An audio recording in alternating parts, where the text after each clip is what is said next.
नाशिकमधील प्रभाग क्रमांक 18 मध्ये निकालानंतर भाजप शिंदेसेनेच्या कार्यकर्त्यांमध्ये तुफान राडा झाला। भाजपचे विजय उमेदवार शरद मोरे यांना शिंदेसेनेच्या पराभूत उमेदवार आणि त्यांच्या समर्थकांनी मारहाण केल्याचा गंभीर आरोप करण्यात आलाय। कानशिलात लगावत मारहाण केल्याचा तसेच हल्लेखोरांकडे कमरेला बंदूक असल्याचा दावाही शरद मोरेंनी केलाय। पराभव जिव्हारी लागल्याने हा प्रकार घडल्याचा आरोप करत त्यांनी तात्काळ कारवाईची मागणी केली।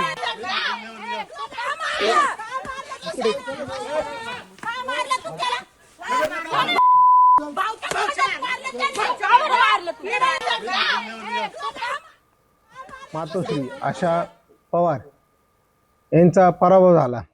त्यांचा पराभव झाल्यामुळे त्यांच्या सोबत राहणारे त्यांचे पाळीव गुंड ते ह्या ठिकाणी आले। त्याने एकाने माझ्या तोंडात मारलं म्हणून आम्ही त्यांना जाब विचारला आणि ह्या ठिकाणी आमच्या घरच्या काही महिला मंडळी होते, काही मुलं होते, त्यांनी लगेच त्यांना पकडण्याचा प्रयत्न केला पण झटापटीत ते पळून गेले।